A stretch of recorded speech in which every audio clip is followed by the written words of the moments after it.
Hello and good morning everyone. आज के इस लेक्चर में हम बेसिक क्वांटम मैकेनिक्स की एक प्रॉब्लम को सोल्व करेंगे जो कि एक स्टूडेंट्स के द्वारा पूछी गई है। और प्रॉब्लम है अपने पास Young's double slit experiment with particle. और ये जो टॉपिक है वो एग्जाम पॉइंट ऑफ व्यू से बहुत ज़्यादा इंपॉर्टेंट है। ये काफ़ी टाइम एग्जाम में 10 या 12 मार्क्स के अंदर पूछ लिया जाता है, ठीक है। और बेसिकली ये जो क्वेश्चन है वो एग्जामिनर दो टाइप से पूछ सकता है। या तो डायरेक्ट बोल देगा Young's double slit experiment with particle prove करो, या फिर इलेक्ट्रॉन बीम इंटरफेरेंस के नाम से भी ये टॉपिक एग्जाम में पूछ लिया जाता है, ठीक है। अब अगला जो पॉइंट है वो ये है कि ये जो यंग्स डबल स्लिट एक्सपेरिमेंट है ये अपना ऑलरेडी क्लासिकल फिजिक्स में बहुत अच्छे से पढ़ा हुआ है 12th क्लास के अंदर, ठीक है।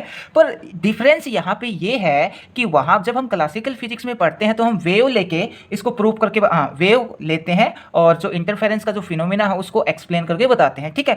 अब इसको हम स्टडी करेंगे क्वांटम मैकेनिक्स के अंदर। अब क्वांटम मैकेनिक्स में क्या क्या होगा, जहाँ पे हम वेव ले रहे हैं वहाँ पे हम पार्टिकल लेके चलेंगे, इलेक्ट्रॉन बीम लेके चलेंगे और इलेक्ट्रॉन बीम लेके हम इंटरफेरेंस का फिनोमिना एक्सप्लेन करके बताएंगे।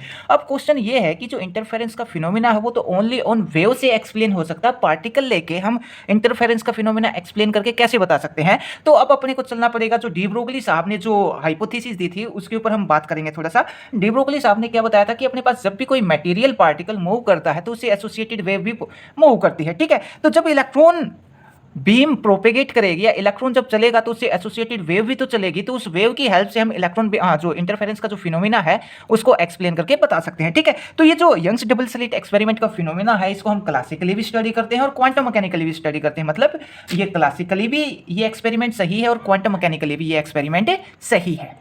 जब हम इसको क्लासिकली पढ़ते हैं तो वहाँ पे हम वेव की बात करते हैं, और जब हम इसको क्वांटम मैकेनिकली पढ़ते हैं तो हम पार्टिकल की बात करते हैं, ठीक है। अब क्लासिकली जब हम पढ़ते थे तो वहाँ पे हम क्या करते थे, अपने पास दो वेव है और वो वेव एक दूसरे के ऊपर सुप्रीम पोज होती थी। मान लिया मेरे पास एक वेव ये है और दूसरी वेव मान लिया इसके ऊपर सुप्रीम पोज ऐसे हो रही है कुछ इस टाइप से। इसका जो एम्पलीट्यूड है वो हमने y1 मान लिया, इसका एम्पलीट्यूड कितना मान लिया y2 मान लिया, और जो नेट डिस्प्लेसमेंट है वो अपने को कितना मिलता था y = y1 + y2, ठीक है। बिल्कुल सिमिलर हम यहाँ पे भी यही करने वाले हैं, बस इसको हम क्वांटम मैकेनिकली ट्रीट करेंगे। क्वांटम मैकेनिकली जब हम ट्रीट करते हैं तो हम पार्टिकल लेके चलेंगे, वेव नहीं लेंगे, पार्टिकल लेंगे और पार्टिकल लेके जो इंटरफेरेंस का फिनोमिना है उसको एक्सप्लेन करके बताएंगे, ठीक है। अब सबसे पहले इसका जो डायग्राम है उसके डायग्राम के ऊपर बात कर लेते हैं, और डायग्राम पे बात करने के बाद इसका जो मैथमेटिकल पोर्शन है और जो थ्योरेटिकल पोर्शन है उसके ऊपर बात करते हैं। तो डायग्राम इसका जो हम 12th क्लास में बनाते थे बिल्कुल वैसा ही डायग्राम बनेगा, बस वहाँ पे हम वेव लेके चलते थे, यहाँ पे अपने को पार्टिकल लेके चलना पड़ेगा। तो सबसे पहले हमने यहाँ पे क्या लिया, एक सोर्स ऑफ एनर्जी लिया। हम वहाँ पे क्या लेके चलते थे, जो मोनोक्रोमेटिक सोर्स या मोनोक्रोमेटिक सोर्स लेके चलते थे, और उस सोर्स की हेल्प से हम क्या करते थे, दो सोर्स क्रिएट करते थे, ठीक है। और वो सोर्स कैसे होते थे, कोहेरेंट सोर्स होते थे। तो अब यहाँ पे हम पार्टिकल लेके चल रहे हैं तो हमने क्या लिया, यहाँ पे एक मोनो एनर्जेटिक इलेक्ट्रॉन बीम का एक सोर्स लिया, ठीक है। इस सोर्स को हमने यहाँ पे नाम दे दिया S, ठीक है। इस सोर्स से क्या होगा, जो मोनो एनर्जेटिक इलेक्ट्रॉन बीम है वो यहाँ से निकलेगी और इससे कुछ डिस्टेंस के ऊपर हमने यहाँ पे दो स्लिट लगा दी। पहली स्लिट हमने यहाँ पे ये लगाई और जो दूसरी स्लिट है वो हमने यहाँ पे लगा दी, ठीक है। अब ये जो स्लिट है इस स्लिट को हमने नाम दे दिया स्लिट A, और ये वाली जो स्लिट है इसको नाम दे दिया हमने स्लिट B, ठीक। अब इन स्लिट के बीच की ये जो डिस्टेंस है, ये वाली जो डिस्टेंस है इसको हमने यहाँ पे बोल दिया D, ठीक है। और इसके सामने हमने यहाँ पे स्क्रीन लगा दी, ठीक है, जहां पे अपने को जो इंटरफेरेंस का फिनोमिना है वो यहाँ पे इसी स्क्रीन के ऊपर अपने को प्लॉट होगा। तो यहाँ से क्या होगा, जो मोनो एनर्जेटिक इलेक्ट्रॉन बीम है वो क्या होगी, यहाँ से जाएगी और ये जो बी स्लिट है इस बी स्लिट के जो शार्प एज है शार्प एज से टकराएगी, और टकराने के बाद क्या हो जाएगा, उसका डिफ्रैक्शन हो जाएगा। बिल्कुल सिमिलर यहाँ से जो मोनो एनर्जेटिक इलेक्ट्रॉन बीम है वो ए स्लिट के जो शार्प एज है उससे टकराएगी, और टकराने के बाद कहाँ चली जाएगी, मान लिया इस पी पॉइंट के ऊपर वो चली गई। और सिमिलर ये भी हमने मान लिया कि ये पी पॉइंट के ऊपर यहाँ पे चली जाएगी, ठीक है। अब इसकी जो मैक्सिमम इंटेंसिटी है, मैक्सिमम इंटेंसिटी कहाँ पे मिलेगी अपने को, मैक्सिमम इंटेंसिटी मिलेगी इस पॉइंट के ऊपर, और इस पॉइंट को हमने नाम दे दिया O और इस पॉइंट को हमने नाम दे दिया P। अब O और P के बीच की जो डिस्टेंस है उस O और P की डिस्टेंस को हमने यहाँ पे बोल दिया अल्फा, ठीक। अब हमने क्या किया, अब ये जो AP है और BP है इसकी कुछ लेंथ मान लेते हैं। ये लेंथ हमने क्या बोल दी, इसको तो हमने बोल दिया L1। मतलब जो AP है AP ये कितना है, L1 है, और ये जो BP है इसको हमने क्या बोल दिया, BP को हमने बोल दिया यहाँ पे, इसको L1 मानना है तो इसको हम L2 मान लेते हैं, ठीक है। अब अगर मैं यहाँ से अगर इसको इसका जो परपेंडिकुलर है इस परपेंडिकुलर को अगर मैं ड्रॉ कर दूँ, जहाँ पे परपेंडिकुलर ड्रॉ किया है इसको मैंने बोल दिया M, ठीक है। अब ये जो AP है और जो MP है ये दोनों क्या है, इक्वल है, और इसमें ज़्यादा वाली कौन सी है, ज़्यादा वाली रह रही है यहाँ पे BM, ठीक। अब ये वाली डिस्टेंस अपने पास D है तो अब क्या होगा यहाँ पे, अब ये वाली जो साइड है ये एंगल अपने पास क्या है, थीटा हो जाएगा। और अगर मैं इसको बिल्कुल सीधा लूँ तो ये एंगल भी क्या आएगा अपने पास, थीटा आ जाएगा, ठीक है। और इसको बिल्कुल यहाँ पे लूँ तो ये एंगल भी क्या बनेगा अपने पास, थीटा। तो यहाँ पे ये जो बी एम है, बी एम अपने पास ये वाली साइड क्या आ जाएगी, आ जाएगी डी साइन थीटा। और ये वाली साइड जो ए एम है ये वाली साइड क्या आ जाएगी, ये आ जाएगी अपने पास ये थीटा, तो इसको हम बोलेंगे डी कॉस थीटा, ठीक है। तो ये डायग्राम आपको यहाँ पे ड्रॉ करना है। अब अपने को यहाँ पे ये जो L2 है, इस L2 की वैल्यू हम निकाल लेते हैं। L2 की वैल्यू किसके बराबर है, L2 की वैल्यू L1 के अंदर मैं कौन सी वाली टर्म ऐड कर रहा हूँ, बी एम वाली टर्म अगर मैं L1 के अंदर ऐड कर दूँ तो क्या आ जाएगी अपने पास, L2 आ जाएगी। तो यहाँ से हम L2 की वैल्यू निकाल लेते हैं। L2 की वैल्यू क्या आ जाएगी अपने पास, L2 की वैल्यू आ जाएगी बी एम प्लस, और L1 इसके अंदर ऐड कर दूं तो क्या आ जाएगी, L2 की वैल्यू आ जाएगी। मतलब जो MP है और AP है ये दोनों तो क्या है, इक्वल है। अब ज़्यादा वाली साइड कौन सी है, BM वाली साइड ज़्यादा है, और BM की वैल्यू हमने क्या निकाली है, D साइन थीटा, ठीक है। तो इसको हम क्या लिखेंगे, L2 की वैल्यू क्या आ जाएगी, L2 की वैल्यू आ जाएगी अपने पास L1 प्लस ये है D साइन थीटा, ठीक है। ये डायग्राम अपने को यहाँ पे ड्रॉ करना है। अब ये जो स्लिट है अपने पास, स्लिट और स्क्रीन के बीच की जो डिस्टेंस है, इस डिस्टेंस को हमने यहाँ पे मान लिया T।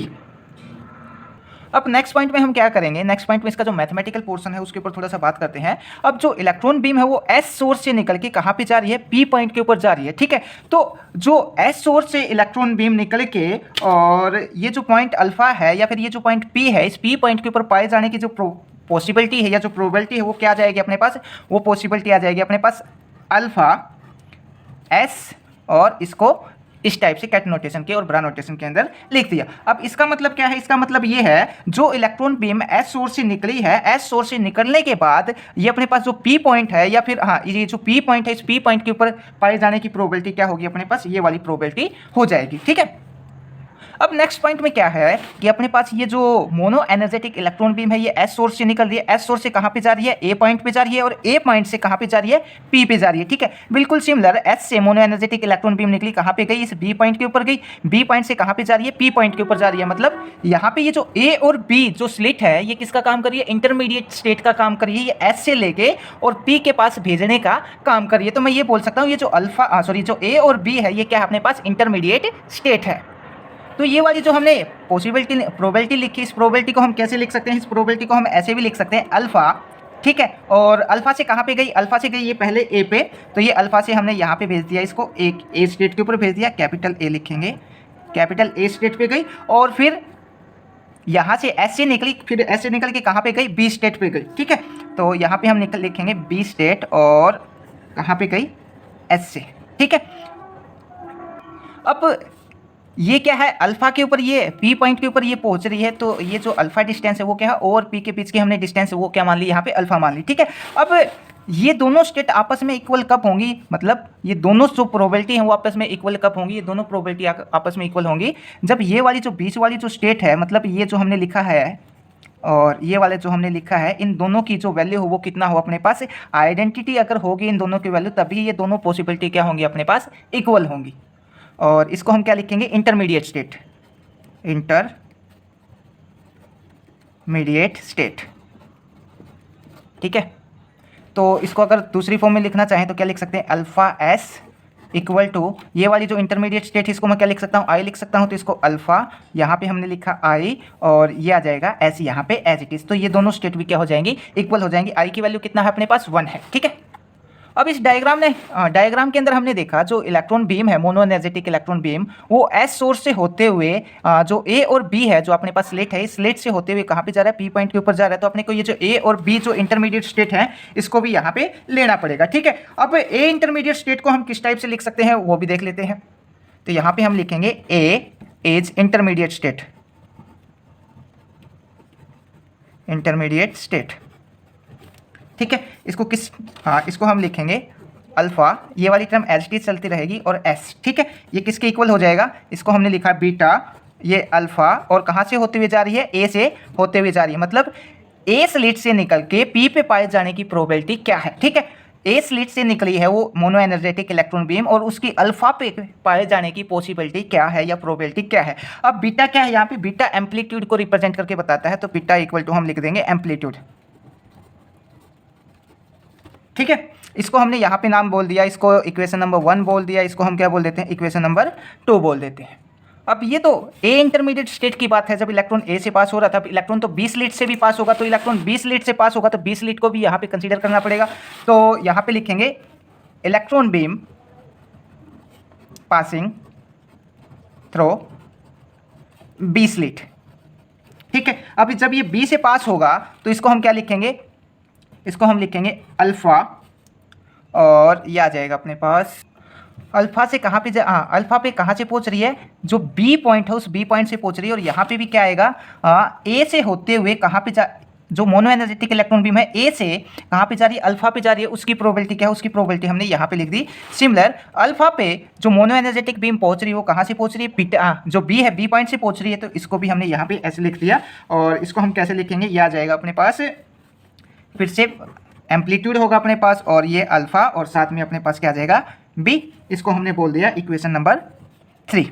ठीक है, अब ये वाली जो दो वैल्यू हमने निकाली है ये क्या है अपने पास, ये कहीं ना कहीं y1 को रिप्रेजेंट करती है, और ये वाली जो वैल्यू है वो y2 को रिप्रेजेंट करती है। मतलब हमने दो एम्पलीट्यूड यहाँ पे निकाल लिए। अब हम रिजल्टेंट एम्पलीट्यूड निकालेंगे, तो रिजल्टेंट निकालेंगे तो y1 और y2 को हमने क्या किया था, ऐड किया था। ऐड करने के बाद रिजल्टेंट आ जाएगा। बिल्कुल सिमिलर अगर मैं इन दोनों को, ये वाली जो पॉसिबिलिटी और ये वाली जो प्रोबेबिलिटी, इन दोनों को अगर मैं ऐड कर दूँ, ऐड करने के बाद अपने पास कौन सी प्रोबेबिलिटी आएगी, ये प्रोबेबिलिटी आएगी। मतलब एस सोर्स से निकल के अल्फा पे पाए जाने की जो प्रोबेबिलिटी है वो क्या है। ठीक है, अब ये क्या लिया हमने, इंटरमीडिएट स्टेट ली है, क्योंकि इंटरमीडिएट स्टेट के अंदर से ही इलेक्ट्रॉन जा रहा था, उनको भी इंक्लूड करना थोड़ा जरूरी था। ठीक है, अब हम नेक्स्ट पॉइंट में क्या करने वाले हैं, नेक्स्ट पॉइंट में अपने पास ये जो इक्वेशन आई है ये क्या है, जो अपने पास अल्फा से कहां पे पहुंची है, अल्फा से गई है एच के ऊपर। ठीक है, सॉरी एच से गई है कहां पे, अल्फा के ऊपर। अब ये किसका सम है, ये दोनों इंटरमीडिएट स्टेट का सम। अगर दोनों इंटरमीडिएट स्टेट को यहां पे ऐड कर दो तो ये आ जाएगा अल्फा ए प्लस अल्फा बी। ठीक है, हमने दोनों को ऐड कर दिया। अल्फा ए की वैल्यू अपने पास ये रही इक्वेशन नंबर 2 के अंदर, अल्फा बी की वैल्यू अपने पास इक्वेशन नंबर 3 के अंदर ये रही। दोनों वैल्यू मैं यहाँ पे पुट करूँगा, तो यहाँ पे पुट करूँगा तो क्या आ जाएगा, ये आ जाएगा अल्फा और एस। ठीक है, और इनटू में क्या आ जाएगा, बीटा अल्फा ए प्लस बीटा अल्फा बी। ठीक है, ये बी आएगा। ठीक, अब हम यहाँ पे time dependency of probability amplitude का यूज करेंगे, और ये जो टॉपिक है वो इससे पहले ये जो हमने अभी अभी बोला probability amplitude, time dependency of probability amplitude, और ये इससे पहले वाला टॉपिक आता है। ठीक है, अभी तक उसके ऊपर लेक्चर नहीं बनाया गया है, तो उसका डायरेक्ट रिजल्ट हम यहाँ पे यूज करने वाले हैं, और इसको हमने बोल दिया इक्वेशन नंबर 4। ठीक है, अब इस इक्वेशन नंबर 4 से हम आगे सोल्व करेंगे अगले सेक्शन के अंदर।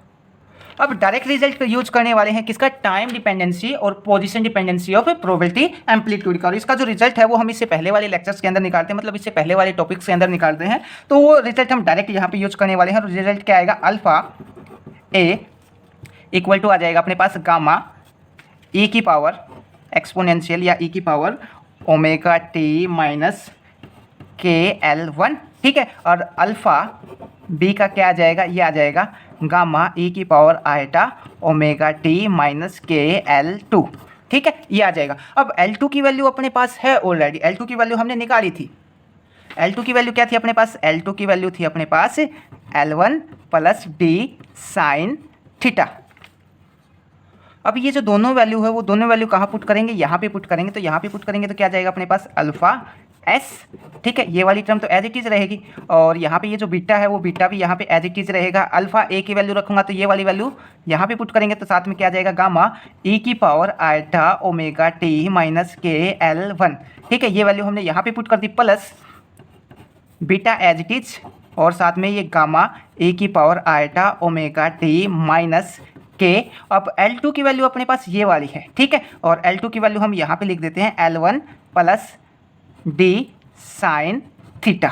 ठीक है, अब ये जो कंप्लीट इक्वेशन है, इस कंप्लीट इक्वेशन में से बीटा गामा यहाँ पे भी है, यहाँ पे भी है, ई की power iota omega T minus KL1, ये इसमें से पूरी इक्वेशन में से क्या आ जाएगा, कॉमन आ जाएगा। तो ये आ जाएगा बीटा गामा तो हमने बाहर निकाल लिया, और ई की power iota omega T minus KL1 ये हमने कॉमन निकाल लिया। यहाँ से क्या बचेगा, यहाँ से बचेगा अपने पास 1, और इस तरफ से क्या बचेगा, इस तरफ से बचेगा अपने पास ई की पावर माइनस आयटा के डी साइन थीटा।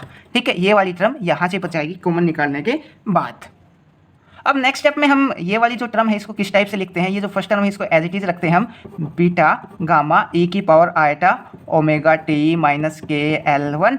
अब इसको ये कंप्लीट है, इसको हाफ हाफ करके लिख लेंगे तो कोई प्रॉब्लम नहीं होने वाली अपने को। तो हमने यहाँ पे लिखा 1 प्लस ई की पावर आयटा के डी साइन थीटा और के डी के डिवाइड बाई 2।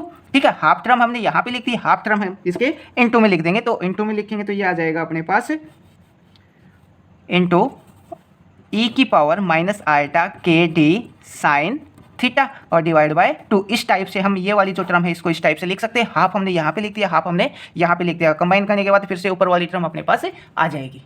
अब नेक्स्ट स्टेप में क्या करते हैं, नेक्स्ट स्टेप में ये वाली टर्म तो एज इट इज उतार लेते हैं, बीटा गामा ई की power iota omega T minus के L1। ठीक है, ये तो हमने एज इट इज रखा। अब ये वाली जो टर्म रहती है इस कंप्लीट टर्म के अंदर से हम बाहर कॉमन निकाल लेते हैं। और कॉमन क्या निकालते हैं हम, कॉमन निकालेंगे ई की पावर माइनस आयटा के डी साइन थीटा बाय 2। ये हमने इस टर्म के अंदर से कॉमन निकाल लिया। अब यहाँ पे के डी साइन थीटा बाय 2 नहीं है तो यहाँ से हमने बाहर निकाल लिया, तो क्या आ जाएगा, ये आ जाएगा अपने पास ब्रैकेट में ई की पावर आयटा के डी साइन थीटा बाय 2। ठीक है, हमने माइनस में निकाला है तो इसके डिवाइड में जाएगा, माइनस की टर्म ऊपर लेके जाऊंगा तो वो प्लस की हो जाएगी। और प्लस यहाँ पे क्या आ जाएगा, ये आ जाएगा ई की पावर आयटा के डी साइन थीटा और डिवाइड बाई ये 2 वाली टर्म यहाँ पे एज इट इज आ जाएगी। ठीक है, और ये वाली इक्वेशन आ जाएगी अपने पास। अब नेक्स्ट स्टेप में हम क्या करते हैं, इस पूरी इक्वेशन को हम 2 से मल्टीप्लाई करवा देते हैं, 2 से डिवाइड करवा देते हैं। 2 से मल्टीप्लाई करवाएंगे तो यहाँ पे 2 आ जाएगा, 2 से डिवाइड करवाएंगे तो इसके और इसके कंप्लीट के नीचे क्या आ जाएगा, 2 आ जाएगा। अब नेक्स्ट स्टेप में क्या करते हैं, नेक्स्ट स्टेप में ये वाली जो टर्म है, ये वाली जो टर्म है बेस दोनों के सेम है तो जो ई की पावर है, हम ई की पावर दोनों को क्या कर देते हैं, कंबाइन कर देते हैं। तो क्या आ जाएगा यहाँ पे, ये आ जाएगा अपने पास 2 बीटा गामा और ई की पावर यहाँ पे भी क्या है अपने पास, आयटा है, आयटा है, आयटा को मैं बाहर कॉमन निकाल लेता हूँ, ये आ जाएगा आयटा ओमेगा टी माइनस के L1। और इधर क्या बच रहा है अपने पास, के डी साइन थीटा बाय 2, ये आ जाएगा माइनस के डी साइन थीटा बाय 2। ये वाली टर्म आ जाएगी अपने पास। ब्रैकेट में ये वाली जो टर्म थी ई की पावर आयटा के डी बाई 2 साइन थीटा और प्लस में ये और कंप्लीट के डिवाइड में ये वाली टर्म क्या बन जाएगी अपने पास, ये बन जाएगी कॉस के डी साइन थीटा बाय 2, के डी बाय 2 और इनटू में क्या है अपने पास साइन थीटा। ठीक है, ये ब्रैकेट क्लोज किया हमने।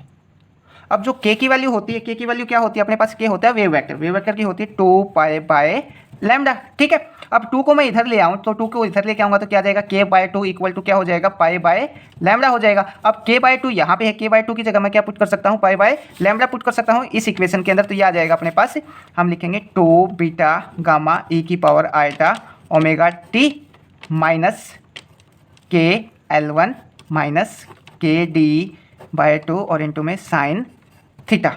ठीक है, अब ये वाली जो टर्म है इस टर्म को हम क्या लिखेंगे, इसको हम लिखेंगे कॉस के बाय 2 को क्या लिख सकते हैं, पाई बाय लैम्डा लिखा और इनटू में साइन थीटा। एक सेकंड। ठीक है, ये आ जाएगा यहाँ पे D sine theta as it is आ जाएगा डी साइन थीटा। ठीक है, और ये वाली जो टर्म है इसको हम यहाँ पे लिख देंगे ब्रैकेट के अंदर। ठीक है, अब ये वाली जो कंप्लीट वैल्यू आती है, ये कंप्लीट वैल्यू किसकी आती है अपने पास, ये आई है अपने पास अल्फा एस की वैल्यू। ठीक है, मतलब कहीं ना कहीं हमने ये कंप्लीट वाई की वैल्यू हमने यहाँ पे निकाल ली। क्या किया हमने y1 प्लस y2 को ऐड किया है। ठीक है, ऐड करने के बाद उसको थोड़ा सिंप्लीफाई किया तो कंप्लीट टर्म अपने पास ये आ जाती है। ठीक है, अब अगर इसको थोड़ा सा और मॉडिफाई करके लिखना चाहूँ तो मॉडिफाई क्या करूँगा, अपने पास ये जो बीटा और गामा है, इस बीटा और गामा को मैं एक कॉन्स्टेंट से रिप्लेस कर देता हूँ। तो एक कॉन्स्टेंट से रिप्लेस करूँगा तो मैंने बोला 2 और बीटा और गामा को क्या बोल दिया यहाँ पे सिग्मा ई की power iota omega T minus के L1 और ये माइनस के डी बाय 2 साइन थीटा और ये आ जाएगा cos pi by 2 D sine theta. ठीक है, अब अपने को क्या निकालनी है, यहाँ पे अपने को निकालनी है इंटेंसिटी। तो इंटेंसिटी क्या होती है, इंटेंसिटी होती है अपने पास जो प्रोबेबिलिटी आती है इस प्रोबेबिलिटी का स्क्वायर। तो यहाँ पे लिखी प्रोबेबिलिटी। ठीक है, प्रोबेबिलिटी का स्क्वायर हमने यहाँ पे कर दिया और प्रोबेबिलिटी की वैल्यू क्या आती है अपने पास, प्रोबेबिलिटी की वैल्यू कंप्लीट आती है ये वाली। ठीक है, तो कंप्लीट वैल्यू मैं यहाँ पे रखूंगा और उसका स्क्वायर करूंगा तो ये आ जाएगी अपने पास इंटेंसिटी। ठीक है, और ये वही फिर इसका आंसर भी होगा। तो ये था अपने पास मैथमेटिकल पोर्शन किसका, यंग्स डबल स्लिट एक्सपेरिमेंट का, जिसको हमने क्वांटम मैकेनिकल ट्रीटमेंट देखा। अब इसकी जो थ्योरी है उसके ऊपर थोड़ा सा बात कर लेते हैं। थ्योरी में क्या लिखेंगे, we can find that that the both the wave and particle expect of radiation exhibits the same. मतलब यहाँ पे वेव और पार्टिकल, ये जो एक्सपेरिमेंट है वो वेव लेके चले तब भी सही है और पार्टिकल लेके चले तब भी सही है, या फिर ये भी बोल सकते हैं क्वांटम मैकेनिकली भी सही है ये एक्सपेरिमेंट और क्लासिकली भी। अब एक्सपेरिमेंटल सेटअप के अंदर हमने क्या लिया वो हमने यहाँ पे बताया, let a mono energetic beam of electron emitted from source S be incident on the two slit A and B. हमने जो मोनो एनर्जेटिक इलेक्ट्रॉन बीम ली है वो दो स्लिट के ऊपर गिरी, ए और बी के ऊपर, और इनकी जो विड्थ है वो विड्थ कितना ले रखी है हमने, डी ब्रोगली वेवलेंथ के जितना ले रखी है, क्योंकि जब कोई पार्टिकल मूव करता है तो उससे एसोसिएटेड वेव मूव करती है। ठीक है, तो यही हमने इसकी थ्योरी लिख रखी है। आई होप आपको ये जो लेक्चर है वो समझ आया हो। अगर समझ ना आया तो आप मैसेज करके या कॉमेंट करके पूछ सकते हैं। Thank you.